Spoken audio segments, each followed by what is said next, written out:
Hi, everybody. This is Saad.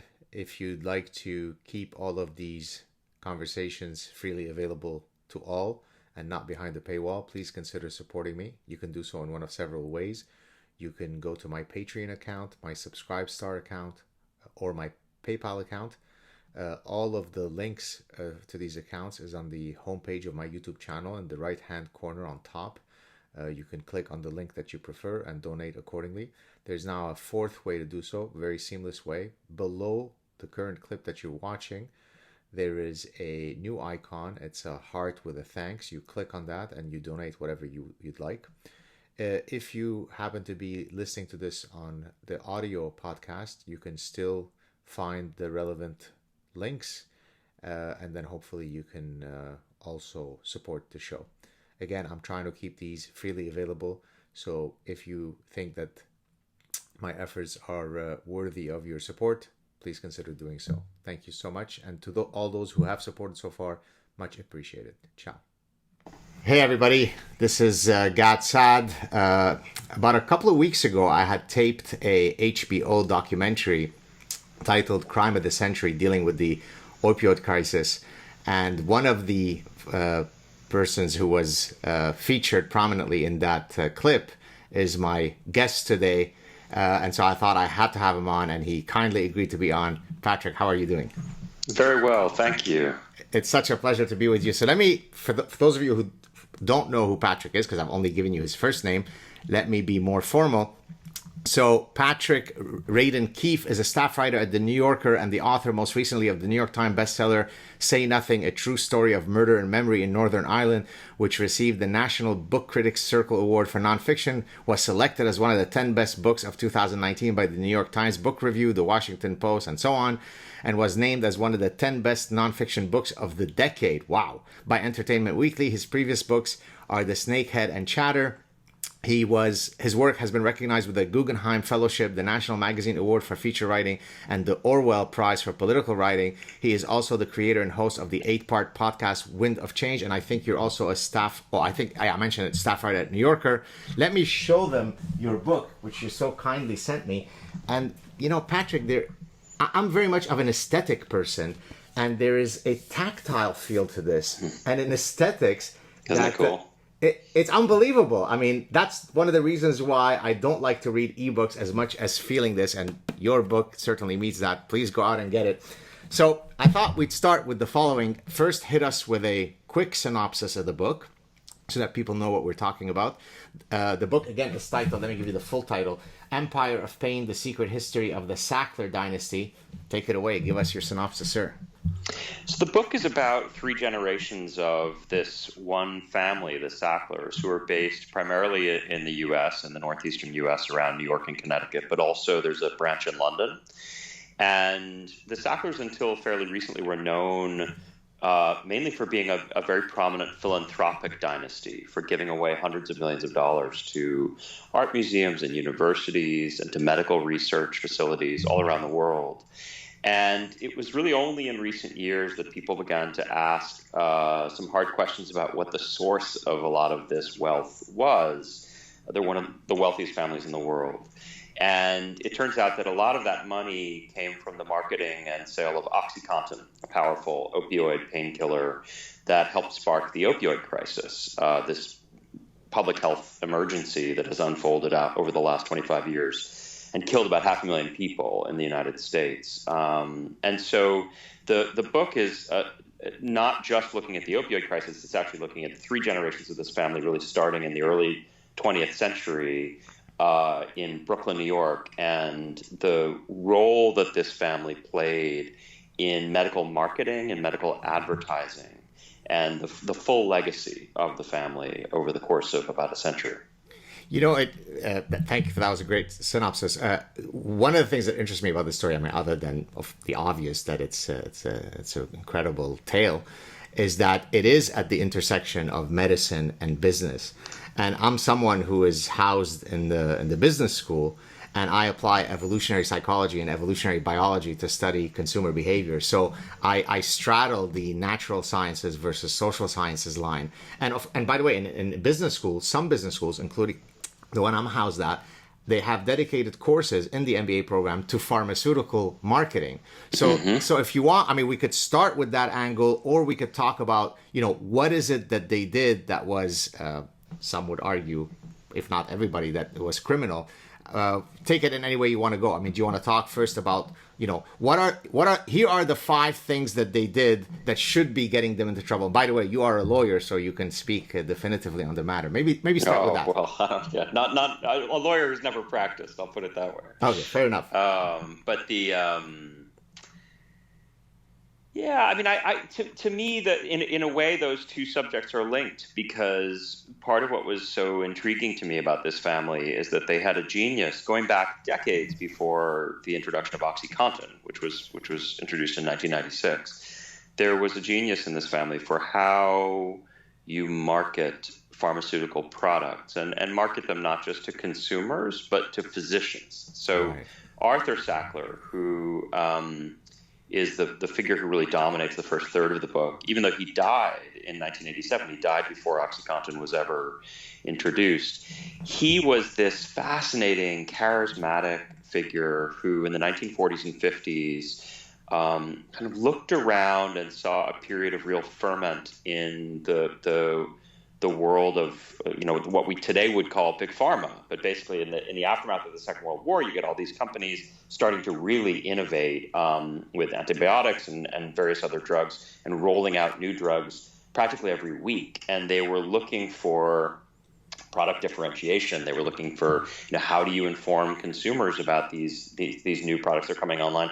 How do you inform doctors who would need to prescribe them? And Arthur Sackler was very, very creative and very aggressive about courting doctors, because they have the prescription pad, and that is this incredibly powerful economic lever. And so he made his first great fortune actually marketing Librium and Valium, these big tranquilizers, which were at the time the most successful drugs in the history of the pharmaceutical industry back in the 1960s. And so what was fascinating to me about this family is that there's this history dating that far back, that then kind of comes to the fore in the 1990s when the family sets out through their company, Purdue Pharma, to launch this very powerful opioid painkiller and to try and reach a market that was bigger than there ever had been for that type of drug in the past. So the company actually had a prior drug, MS-Contin, which was a cancer drug. It was a morphine drug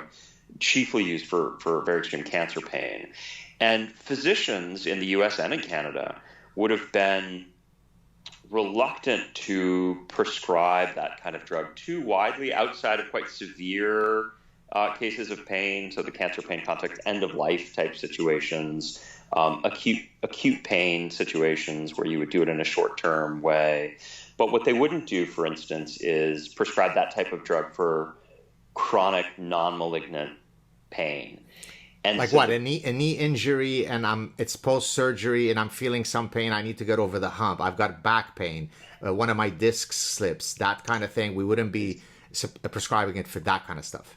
Exactly. Okay. And that was the big pivot that the company made, was they said, we want to position this new drug, OxyContin, not just for cancer pain. We want to reach the non-malignant chronic pain market, which they estimated could be as many as 40 or 50 million people in the United States. So the hurdle that they had from a marketing point of view is that doctors were kind of suspicious of these drugs. There was a fear about the dangers of addiction and abuse. And that meant that doctors were disinclined to prescribe these in the promiscuous manner that the company would have liked to see. And so they launched this big push, essentially to change the mind of the medical establishment, to destigmatize strong opioids, and really push to have them prescribed much, much more widely. And that turned out to be a tremendously successful push. It was a real game changer. So OxyContin was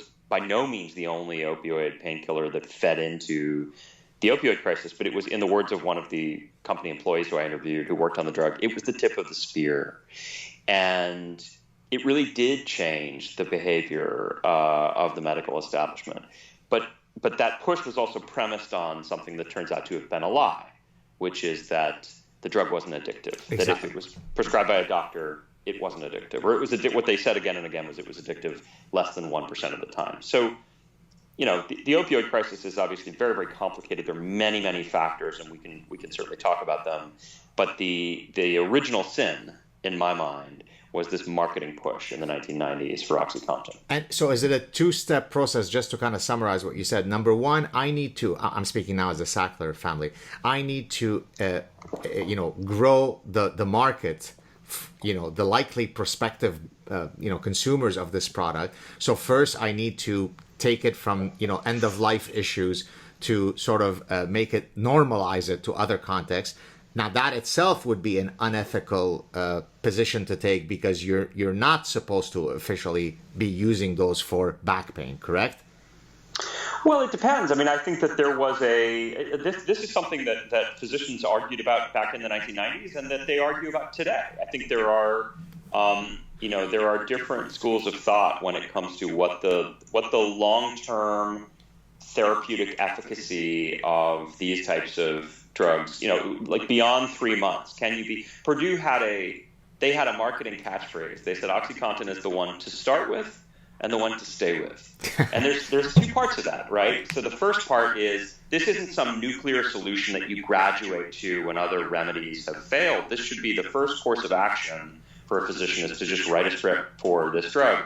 But then the second part is, you can just keep taking it forever. And with opioids, the body develops a tolerance. Habituates, yeah. Yeah, so you need to end up kind of titrating up the dose, but they had many, many different doses, and part of the innovation of OxyContin was that you could have for a time they had a 160 milligram pill, which they ended up taking off the market, but that you could graduate from 20 to 40 to 80. Wow.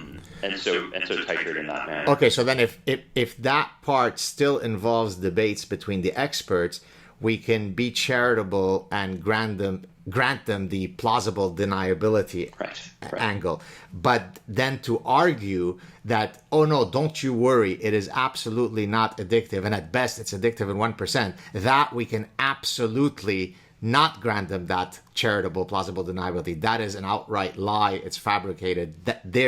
That's where the crux of the criminal angle comes from, right? That particular selling point. So it's interesting. I mean, yes and no. To me, that it was a conjecture. It was at best a conjecture that they dressed up as scientific fact. And so, there was a brief letter to the New England Journal of Medicine that was not a peer-reviewed study. It was not a serious, comprehensive study that the sales reps would trot out. And you have to remember, the reps, they're visiting busy physicians. The physicians have a lot going on. And they're coming to you and saying, listen, we have a solution. You have patients in pain, and we have a solution that has no side effects, really. Nothing for you to worry about. You can just write the prescription. And so I think that was actually a welcome, it was welcome news to a lot of doctors who weren't necessarily crooks, but they wanted to believe, they wanted to buy what the company was selling. To me, where it starts to get criminal, and I should say, not necessarily in the sense that you could prosecute the family. I think those would be tough cases to make. But where it gets really grossly unethical is actually after they launch the drug. So all the stuff we talked about, they put it out there in the market. They've got this kind of wishful thinking idea that it won't be addictive, there won't be any problems. They target this much, much broader segment of the market. And then almost immediately, word starts coming back from those same sales reps, because those sales reps are like the eyes and ears. They're all across the country. Word starts coming back that actually people are abusing the drug. They're getting addicted to it. They're overdosing. They're dying.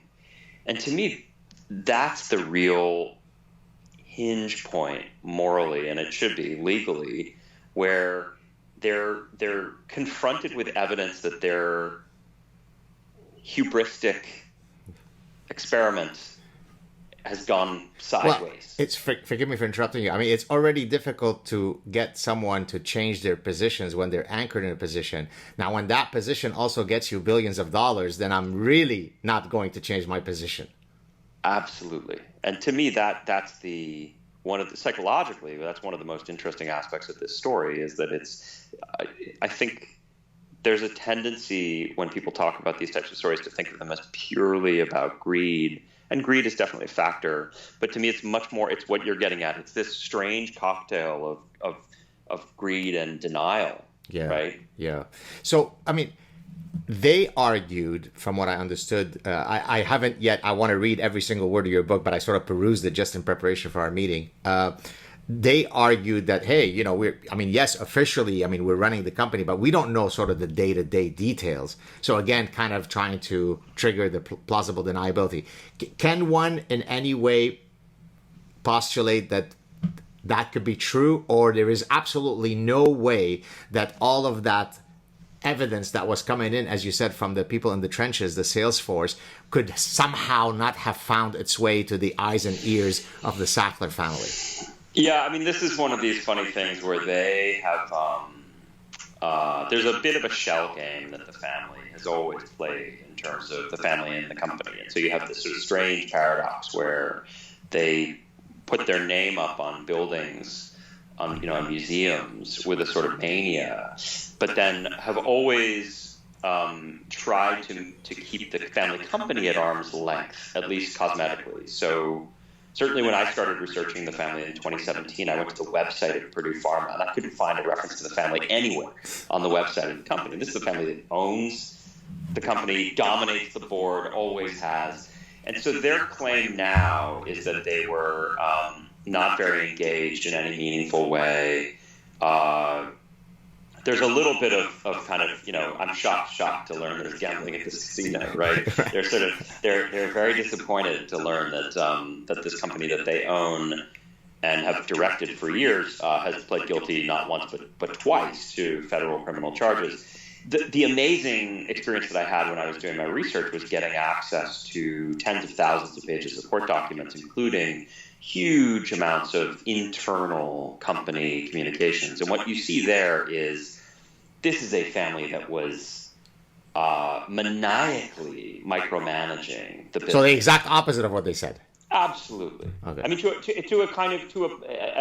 You're at a business school, right? So you would appreciate the dynamics here, but there are multiple different company CEOs who end up writing these plaintive emails in which they say, please just let me be the CEO. I'm trying to run the company, and the family, the board, keeps intervening and doing my job for me. You're making it impossible for me. So it is one of these things where even in a kind of when you think about the kind of standard corporate structures, the personality of this family imposed itself and kind of had its way with the company, even when there was somebody else who was the titular CEO. Now, how did you? I actually listened to another podcast of yours where you sort of briefly, spoke about this, but I'd like to dig deeper as someone who also is in the business of writing as an author. How do you decide? How did this topic come to you? What was the spark? What was the genesis? And before you answer, let me sort of kind of give a background. Several of my books were in the area of evolutionary psychology because that's my scientific work. So it doesn't take much for me to explain why I would have studied those things in different ways. When it came to my latest book, The Parasitic Mind, where I'm talking about how bad ideas spread in society, but how they all originally germinate, they're spawned in the university setting. Well, that's not difficult for me to explain because I've lived in academia my entire life. Now, in your case, you weren't a pharma guy. So how do you get hooked on this and then write, a 400-500 page book on the topic? Yeah, I'm a magazine writer, and so there is a kind of there's an element of dilettantism baked into what I do. It's quite by design. I move from topic to topic and kind of chase what's interesting to me.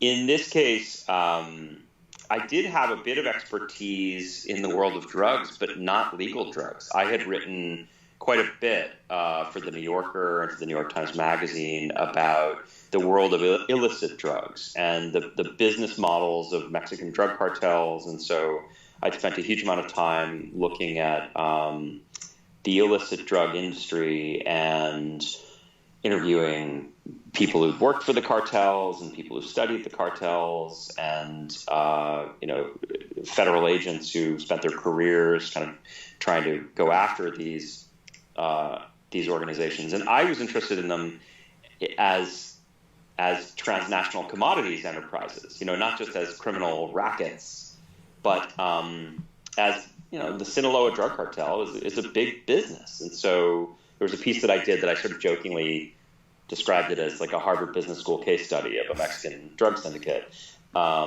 And one of the things I noticed was that they put a lot of thought into, which product lines do they introduce, what do they push, when, how do they get into a market. And what brought me to this subject was noticing that after 2010, the Sinaloa cartel and other drug cartels in Mexico suddenly started exporting a lot more heroin, Mexican heroin, into the U.S. than they had been in the past. And that seemed like a riddle until I figured out that the answer was the opioid crisis, that there was this huge market in the U.S. that had this on-ramp to opioids in the form of prescription drugs and had eventually graduated to heroin, which is it's a chemical cousin of OxyContin. It's not that different. And so I sort of came in through the back door, if you like. Right. I mean, what was interesting to me was the connection between the world of the Mexican drug cartel, which I think we have a certain iconography in our minds. We think of the war on drugs. We think of street corner drug dealers getting busted for selling fairly small amounts of drugs, and at least in the U.S., getting these massive prison sentences. And I also think there's something quite particular to the U.S. where we tend to think of these things. It's always about a foreign invasion.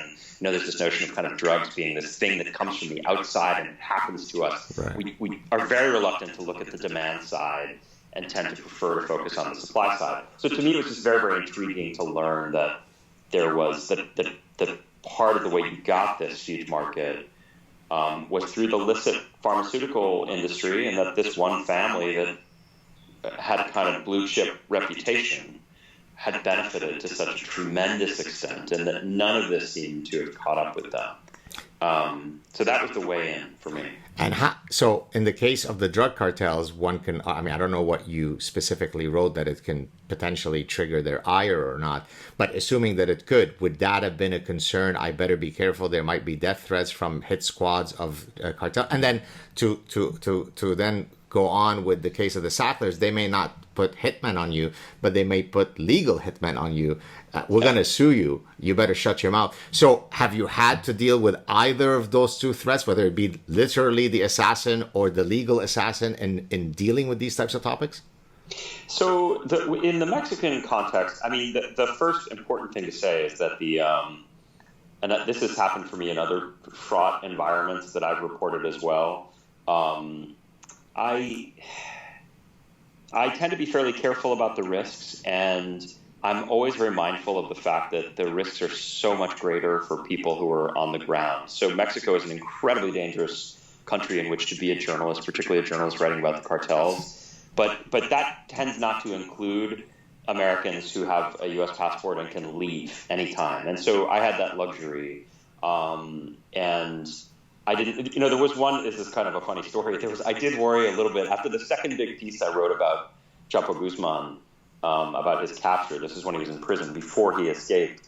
I was contacted by a lawyer for Chapo Guzman, for his family. And I was quite scared. And, but the crazy punchline is that when I got on the phone with the guy, he had a proposal for me, which is that he said that Chapo Guzman wanted to write his memoirs, and would I be interested in ghostwrite them? And so it was one of these bizarre things where I had thought that they'd be very angry about the piece, but apparently they it was quite the opposite. But no, the Sacklers, it was more they were much more aggressive, honestly, than the Sinaloa cartel in terms of trying to just stop me in my tracks. And so they started. There was an announcement after I decided to do the book. There was an announcement in the trades saying that I was going to do the book, and shortly thereafter, we got the first of about 24 very aggressive legal letters. What's the content? You better not say something that defames us. What's the legal framework by which we're threatening you? How does that work? So it was fascinating. So what happened was I had published this originally. I published a long article in the New Yorker in 2017 about the Sacklers. Okay. Yes, and that piece got a lot of attention, and I think somewhat changed the conversation. It put some real scrutiny on the family, and they didn't respond to it at the time. The family did not respond to it. But after it was announced I was doing a book, the opening salvo from them was this 17-page single-spaced letter demanding a series of corrections to the article from, a year several years ago. Okay. Yeah. Yeah. And the New Yorker, they're very diligent about this stuff. This is what I love about the magazine. They got a fact checker to re-fact check the whole article using that letter as a roadmap. And they went through each of the assertions that the Sacklers made, claiming that I'd gotten things wrong. And the fact checker said, no, everything checks out. We're not going to. Wow. So real journalists still exist in the world. They do. It's there are a few left. And, but I was, obviously it was a nervous time for me to have them re-fact checking my piece, because I hoped that I'd gotten everything right. But of course, if I'd gotten anything wrong, I would have said, of course, we should make changes. But they independently said, no, we're not, this all checks out. We're not going to change anything. And at that point, the Sacklers sent me a letter saying, we think we will probably sue with this book. And so there was what they call a litigation hold, where they said, you have to, not destroy any of the evidence. That is your notes, your documents, all that stuff. Don't go destroying evidence in the event that we eventually sue you over this stuff. Which you have to imagine. I mean, I hadn't started writing yet. Wow. It felt a little premature. That was not the last letter. But did you at any point feel sufficiently intimidated? I mean, sure, you could pause and think about it, but that you said, maybe I won't write this, or to use a imagery that I often refer to. So in the last chapter of my latest book, I talk about activating your inner honey badger.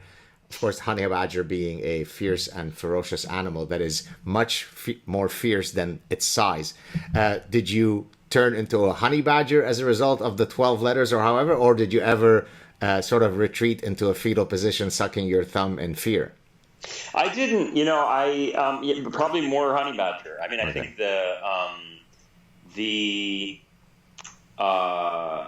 so a couple of things. I mean, I've written tough pieces about billionaires before, and on some level, this is part of what happens. It's part of the game, as they sick their lawyers at you. I think a lot of the time these are people who are told, they're not used to getting told no, and I think it's really frustrating for them when they realize that there's something out there that they can't just stop with a snap of their fingers. Also known as the Harvey Weinstein effect. Absolutely. But actually, I'm glad you mentioned that, because the other thing that they did was there was a private investigator who came and staked out my house just out, over my shoulder back here. Conspicuously, they want you to see that he's there. Well, it's interesting. I wondered about this, and I interviewed another private investigator subsequently and asked, and he said, yeah. I mean, I live on a street where it would be hard to hide, yeah. But what struck me about that, as with the Harvey Weinstein case, was I just thought, what a strange move, because it was a pandemic. I'm a writer. I hardly leave the house. There's nothing you could learn by watching my house. So then the only point would be to intimidate me, and I'm not going to be intimidated. And in fact, I'll write about it in the book, which I did. Good for you. But to me, part of what's significant from a broader, kind of more systemic point of view, is you ask how a family or a business can get away with it this long, how these things happen. And the answer is these types of tactics often work. And so there's a kind of prehistory to this. I tell the story in the book about how when the New York Times was originally reporting on Purdue Pharma 20 years ago, a reporter named Barry Meyer, they did the same techniques, and they, kind of got their lawyers to go after him and actually went over his head to the brass at the New York Times, and they ended up taking him off the story. So I think that the kind of attack the messenger approach is often very effective for these people. I was determined that it would not be effective in this case. Well, the Scientology folks do the same thing, right? When someone wants to sort of, I don't know what the term would be, decommissioned or leave or, become an apostate, They do the same thing, yeah. So Yeah, it's and I've seen. I mean, this is one of the nice things about, I've been writing for the New Yorker for 15 years now, one of the great privileges of the job is my heroes are my colleagues, right? So Lawrence Wright, my colleague and friend at the New Yorker, wrote the book on Scientology, literally, and he, I know that he had to deal with these similar types of tactics from Scientology's lawyers. Ronan Farrow, my colleague, yeah, wrote about Harvey Weinstein and no was kidding. followed by a private investigator and dealt with the same things. So it's useful that I have in my Rolodex people I can call on for advice in these situations. I'm glad that you mentioned each of those cases, because it speaks, in a sense, it's a nice segue to my next question, because each of those cases, there is a similar tactic that is used in completely different contexts. In one case, don't leave Scientology, don't say bad things. In another case, it's the Sacklers. In another case, it's a sexual predator, and so on.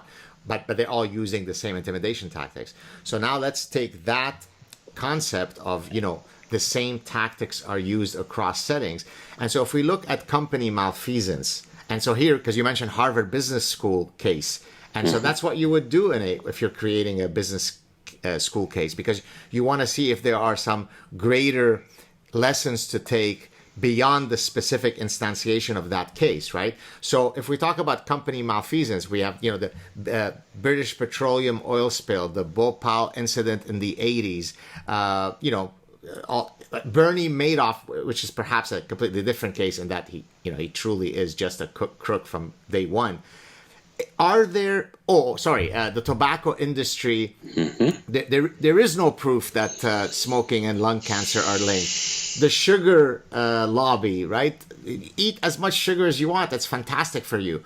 Are there some blueprints of deniability, of scamming, of rejecting science? Is there kind of a playbook we can go to? Here are the 7 steps by which companies who are engaging in nefarious, behaviors follow, and then the Sacklers exactly adhere to that recipe? It's a fascinating question, and I don't know that I've systematized it to a degree that would be entirely responsive. But I think, broadly speaking, I think that there's a lot going on. It was a privately held company, so that's one thing, and it was a family business, and it had grown up over the decades, and there was a sense. I interviewed 200 people for this book, and people who'd worked in the company in every decade. But nobody from the Sackler family? No, they wouldn't talk. None of them would talk. Not one. Not okay, one. Wow. But I interviewed all these people who'd worked with them and for them, and there were a lot of people who adored the Sacklers and still do. And there was a great deal of loyalty within the company, a sense, particularly with the older generation, that you had these 2 of the 3 brothers who ran the company, and that they took care of people. They demanded loyalty, but they repaid loyalty. And you end up, I think, with a series of attributes that we might associate with a small family-run business, and we might think of as good attributes, that end up curdling. So that notion of loyalty, you show us loyalty, we'll reward loyalty. You can tip into a kind of mob-like ethos pretty quickly. And so, that ends up getting exemplified in 2007 when federal prosecutors in Virginia had spent 5 years building a criminal case against Purdue. There were 3 senior executives who they wanted to charge with felonies, with jail time.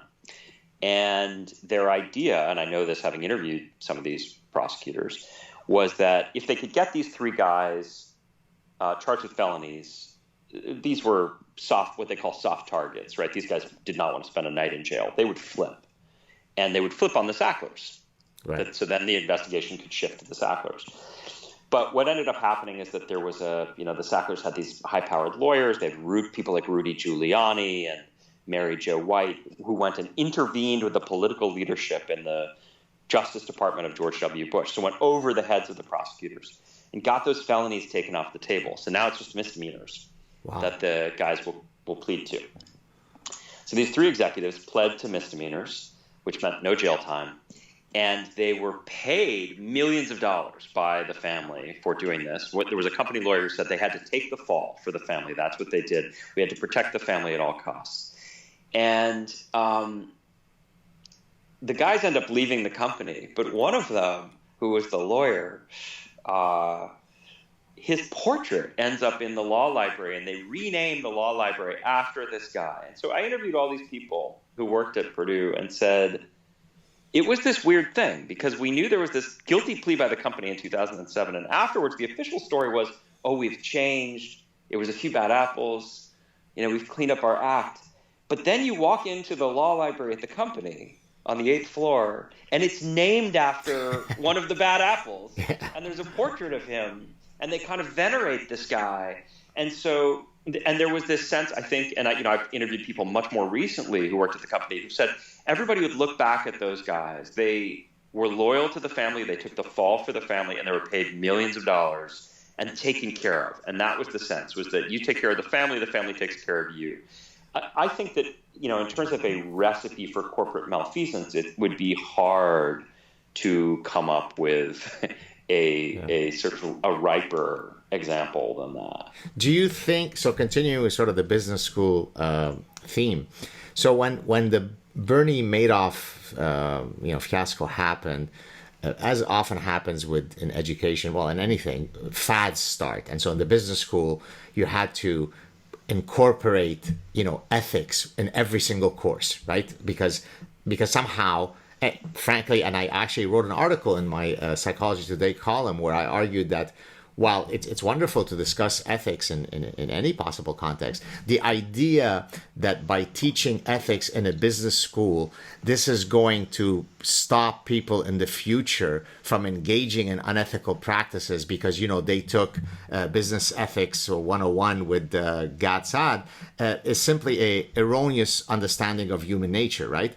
And so do you think that whether it be the Sackler case or the Madoff case or any other instantiation or manifestation of poor behavior by business people, do you think, in a sense, I'm leading the question because I told you what I thought. Do you think that you can actually preclude that, stop that, temper that, modulate that by having people be exposed to good business practices, or people are going to do what they do no matter what? I think, I do think that people are rational. Okay. The idea that I would tend to agree with you that a little seminar on business ethics or some kind of compulsory 2-credit module. Yeah, career education or 2-credit module, I don't think is going to change the way anybody behaves. To me, I look at this story and it is a story about how crime pays. Yeah. And I think that people are smart and there are an awful lot of smart business people who think about risk for a living and in their decisions personally in their own lives, but then also in the decisions they make on behalf of an organization, they're weighing different things. So in the case of Purdue Pharma, it's a very good example. 2007, the company pleads guilty to federal criminal charges of misbranding OxyContin. And there's a $600 million fine. And at the time, there's this amazing moment where there was a hearing in the Senate to discuss this settlement.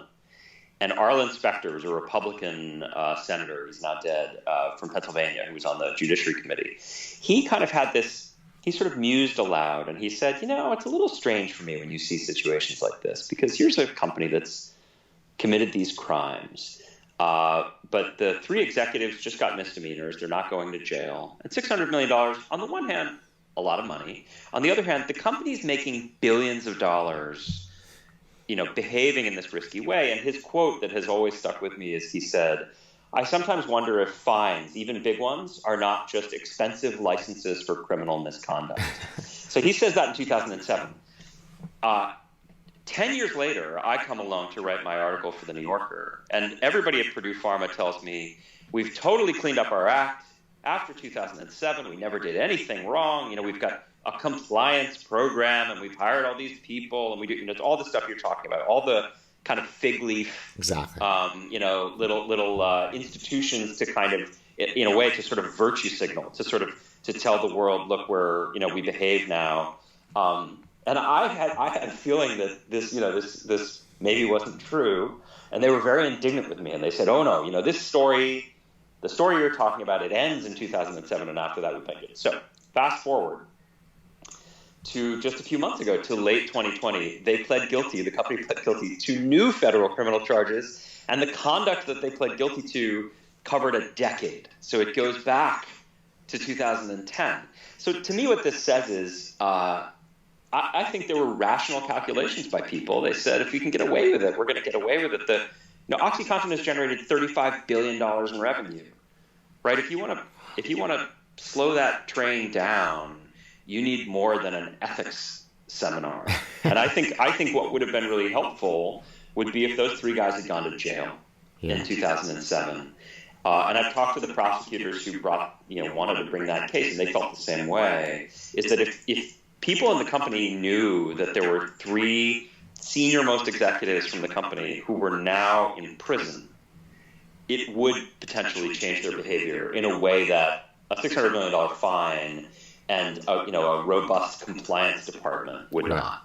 So where are we now in terms of the legal stuff? Is anybody going to jail? What's the final? Is it? I think it was $12 billion. What was the settlement? How much was it for? Well, it's complicated. On the is anybody going to jail question? No, nobody's going to jail. And nobody will, you think, or no? I don't think anybody will. No. So there was this second federal guilty plea by the company. This one was really fascinating. So this time around, there weren't any executives charged with anything, even misdemeanors, or even named. So I had a line in my book where I talk about how this conception, it seems so strange to me. It's a conception of a company as like a driverless car. It's like an amorphous being. Yeah, it autonomously commits crimes, right, but without any actual human beings even named as having any agency. And there were these headlines after that guilty plea where the federal government said, "Oh, Purdue agrees to fines of $8 billion." But this was another example of the brilliant kind of spin and marketing in play. Purdue didn't have $8 billion. Anybody who was watching this case closely knew that Purdue actually was in bankruptcy at this point, with maybe $1 billion in cash and assets, and most of that money was going to end up going to lawyers who were working on the bankruptcy. So this is where we end up today, is you have this kind of crazy situation where between those two guilty pleas in 2007 and 2020, the family starts quietly pulling money out of the company. And I think, a lot of people think, they did this because they knew that a day of reckoning was coming. They knew it was going to catch up with the company. So they're taking all this money out of the company. It's been kind of documented. I mean, it could have been more, but what we know about is that they took $10+ billion out of the company over about a decade. And so once you take it out, that means it's kind of outside the reach of the law because it is no longer somehow linked to the apparatus of the company. What protects you from going after wherever they take the money?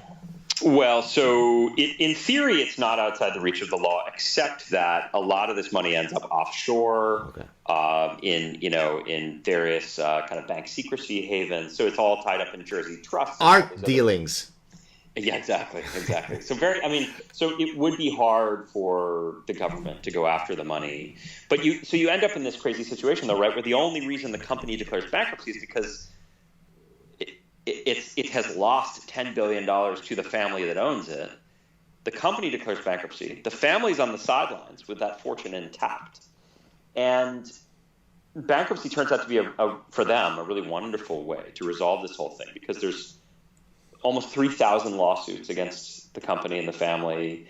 Every state is suing the company, every state in the U.S. Half the states are suing individual members of the family. And all that gets put on hold. And it sounds like the judge in the bankruptcy case is going to end up, not just kind of wrapping up the bankruptcy of Purdue Pharma, but issuing a release from any future litigation to members of the family. Wow.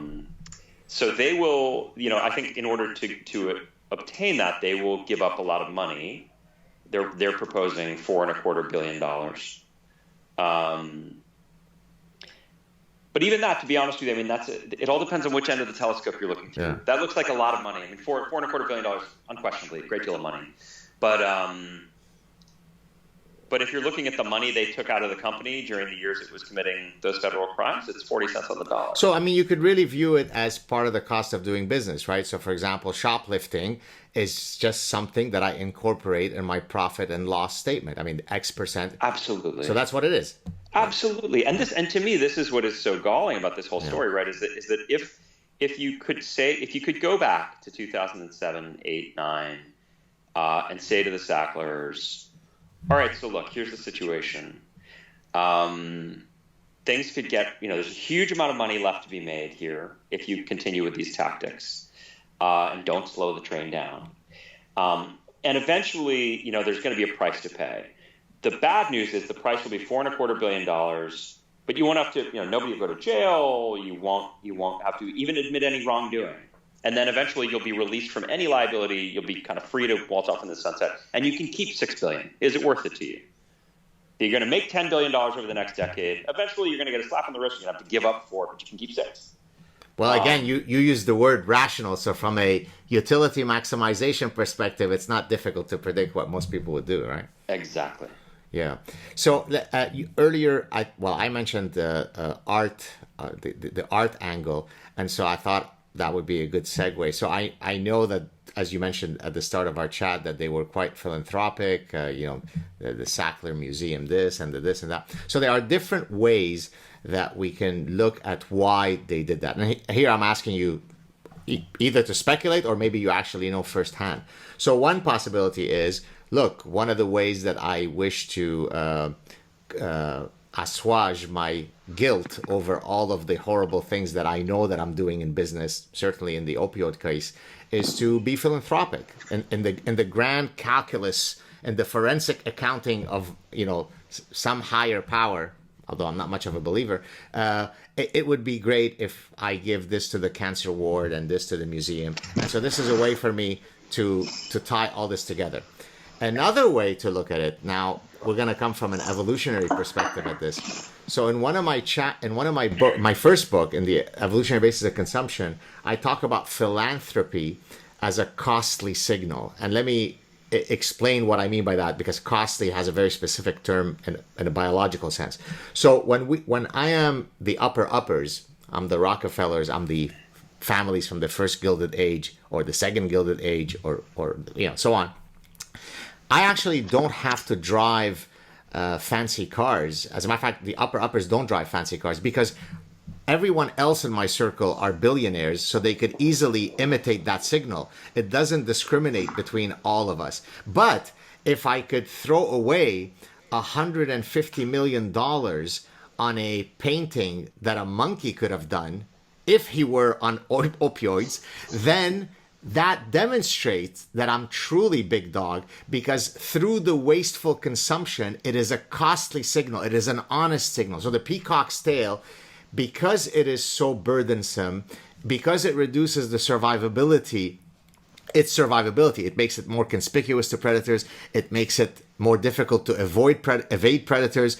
Therefore, for it to evolve, it must be sending a signal to the peahens, the females, I'm still here, choose me. So in this long-winded way, do you think that the Sacklers or others uppers are engaging in all of this philanthropy because seldom do people become super wealthy without being immoral crooks, and therefore that's a way to assuage my guilt? Or am I doing it for what I just said, which is it's a form of orgiastic peacocking? Yeah, I think I'm going to go with orgiastic peacock.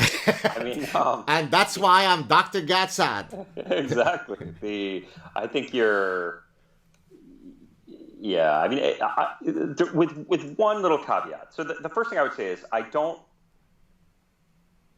the idea of philanthropy as expiation, as a way to assuage guilt, is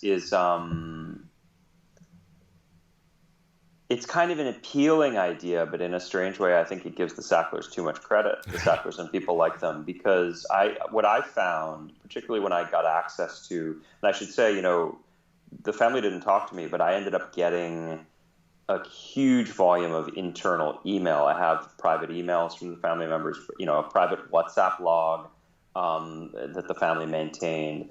And so it's really revealing to see the way they talk amongst themselves in private. Wow. And what I discovered is that there's not a lot of guilt there. There's not a lot of guilt to expiate. So you've got the empirical data that rules out explanation one, basically. Yes, with this one caveat. Long before the opioid crisis, even in the life of Arthur Sackler was a peacock of the first order, and exactly the way you described. And he had a sense of, he grew up during the Great Depression. He grew up with a father who lost everything during the Depression, but who had this kind of fierce pride. There's this moment I describe in the book, which really unlocked a lot of my understanding of this family, where the father loses everything in the Depression, and he gathers his three sons to him, and he says, I want you all to become doctors. That's my fondest hope for you, but you're going to have to pay for your educations yourselves. I have no money to give you. The only thing that I can give you, the only thing I have left, just happens to be the most important thing that a parent can give a child, which is a good name. I'm giving you a good name. And the father says, if you lose a fortune, you can always earn another. But if you lose your good name, you can never get it back. Bingo. And Arthur, as soon as he starts making money, starts putting his name up everywhere. Sackler this, the Sackler collection, the Sackler gallery. This is a gift from the Sacklers. And he starts obscuring the kind of, I think maybe in his mind, somewhat crass way in which he made his money. So, nobody who knew him in the art world in the 1960s in New York knew that he was the guy who designed the marketing for Valium. So it's making him enormously rich. And he turns around and spends all that money on art and giving big gifts to museums and putting his name on things. But he didn't ever want the connection to be there. So it's one of those things where I don't think of that as it's not expiation of any guilt, but I think it is a kind of distraction. Right. There's a sense of what we want to be known for is not the crass way in which, and maybe ethically dubious way in which we made our money. We want to be known for having endowed this center at the Guggenheim, or being on the board of the Met, or whatever that thing is. And you're absolutely right that starting with Arthur, and then it's gone through three generations of the family, there is this fixation on. With Arthur, it was being on the board of the Met, and that was the ultimate thing, where it wasn't enough to just be really rich in New York. This was the most exclusive club of all, and it was the one that excluded him, and it drove him mad. Yeah, incredible. In the same book that I just mentioned, where I explained the lead up to the question, philanthropy as a caustic signal, I refer to Maimonides, the Jewish philosopher, rabbi, and also physician nearly 1,000 years ago. And so whilst he wasn't an evolutionist by name, because at the time we didn't understand evolution the way that we do today, he was a Darwinian being who understood human nature. And so this is what he said that's relevant to what we're talking about. He argued that there are, so tzedakah in Hebrew is, a pious, a good deed, right? So he argued that there are 8 levels of tzedakah, a Hebrew word, of which the highest level, which so few people can ever achieve, is where when they engage in an act of generosity, of philanthropy, of altruism, neither the recipient of the act nor the giver know each other's identity. Therefore, I cannot reap any of that juicy Darwinian reputational, oomph. And of course, the Sacklers are perfectly demonstrating that it's very hard to reach that 8th level, because it's Sackler this, Sackler that. It's not the anonymous XXX. No. Right. And there's a great line from Arthur Sackler's longtime attorney where he said, if you're putting your name on it, It's not charity. Boom. It's a business. It's a business deal. That's what he said. So I'm going to tell you a very humorous, and I'm mindful of your time that we probably have about 10 minutes, but I'm so enjoying this chat with you, Patrick. There is a. Do you remember? Do you know the show Curb Your Enthusiasm? Do you know? Of course. Yeah. Okay. There you go. So there is an episode on Curb Your Enthusiasm where Larry David, the main protagonist, who was friends with what's the guy's name from Cheers? His name escapes me. The main Ted Danson. Ted Danson. Thank you. Yeah, I was thinking Sam, but that's from his name on Cheers. Right. And they each are playing themselves in the show. They're at some museum where they both gave some amount of money as part of some charity gift giving. But in the case of Larry David, it's stated that it's Larry David who gave it. Whereas in the case of Ted Danson, you know where I'm going with this? Remind me. Okay. So what in the case of Ted Danson, it is anonymous, so therefore it's he's truly pious because he's adhering to the Maimonides. But he has to tell Larry that he did it. Well, everybody who matters knows that it's Ted Danson. So Larry David confronts him. Now, the reason why I remember this so well, because one of the things that I do in my work is I argue that cultural products, including movie themes and art and religion and television shows, they titillate us because they typically contain universal themes that are consistent with our human nature. That's why we want to watch them. We want to hear the song. And so that little snippet from from Curb Your Enthusiasm spoke to exactly that Darwinian principle. So I often watch those shows with an evolutionary lens. So again, Sackler... Go ahead. Who is Larry David if not the Maimonides of Brentwood, right? It's very well said. Exactly. All right. A couple of more questions for you. So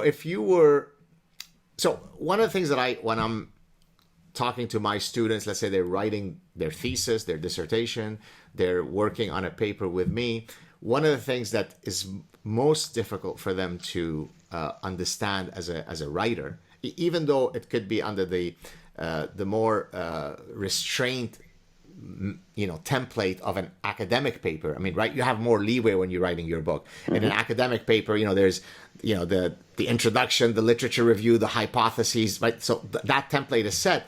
I always tell them, where's your roadmap? Show me the roadmap, right? By roadmap, I mean, if I'm reading your story, I know exactly where I am in the unfolding story. It doesn't matter if it's a scientific story. A scientific story is still a story, right? Mm-hmm. So in your case, you've got this thousands of documents, all kinds of stuff. It's a very different procedure for generating the information that you will need to weave your story. How do you generate that roadmap? Is it a longitudinal one? I'm just going to go from the 50s to now? Well, I mean, it is in a kind of broadly speaking. I'm very, it's funny. I have colleagues who just write without an outline. I am a fiendish outliner. You hear people sometimes talk about writer's block and the terror of the blank page. And it's not an experience I ever have because by the time I sit down to write, I have a roadmap.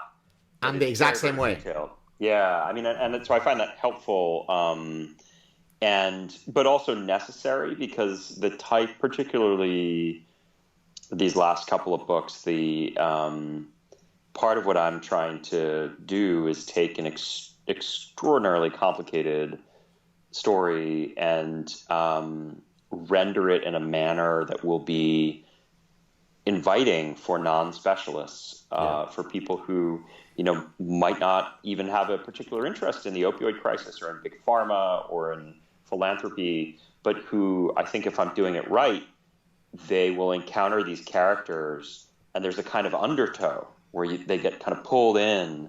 And before they know it, they're learning about all those things, but hopefully in a manner that doesn't feel forbiddingly complex. And so that process of distillation means that for me, narrative is the Trojan horse. Narrative is the way to pull that off. And it means that both, broadly speaking in terms of the arc of the story, but then also in any given chapter, in any given section of a chapter, where do we start? Who's the person who will pull us through this? Are there reversals? Are there surprises?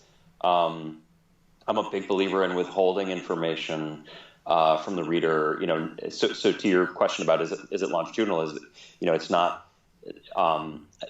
I will almost never just sort of present things in a purely chronological way, because I think there's some fun in having the writer withhold one card and then deal it at the precise moment.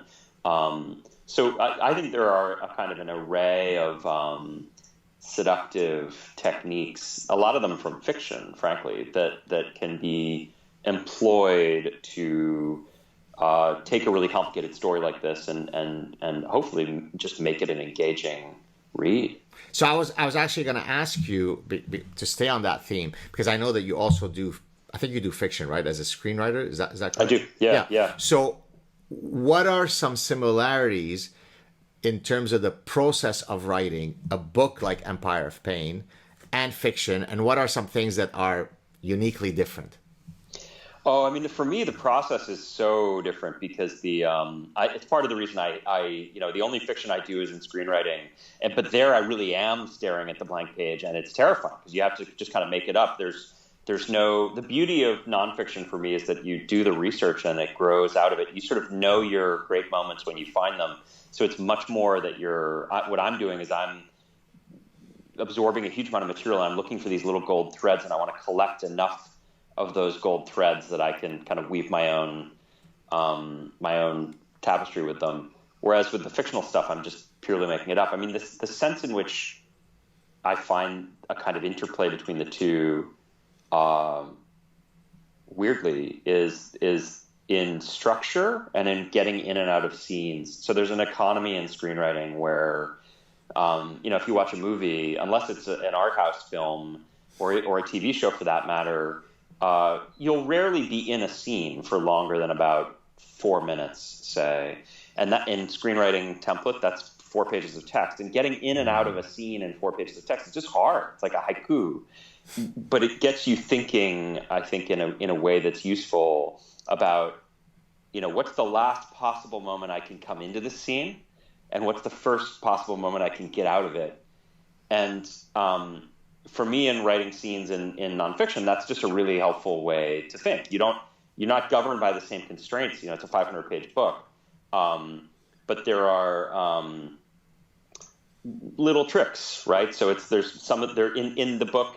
There's stuff about the love life of Arthur Sackler and the kind of tawdry, the multiple women in his life, and his mistress at a certain point gets pregnant, and I'm not ashamed to kind of take a moment where you find out that the mistress is pregnant, and then I'm going to get out of the scene right there. And hopefully what I'll do then is get into some exposition and tell you about stuff that you didn't think you wanted to know about, because you're going to get through that stuff in order to find out what's happening with the pregnant mistress, and that sort of structuring, where rather than give each thing its own section and then tell the whole story, think about ways to break it up so that it's almost like mixed media. I find very, very helpful as a writer. Are those insights that you just mentioned, so to kind of link it back to the Bernie Madoff case where I said, can you actually be teaching someone to be ethical versus, you are or you aren't, nature, nurture, sort of that kind of dichotomy.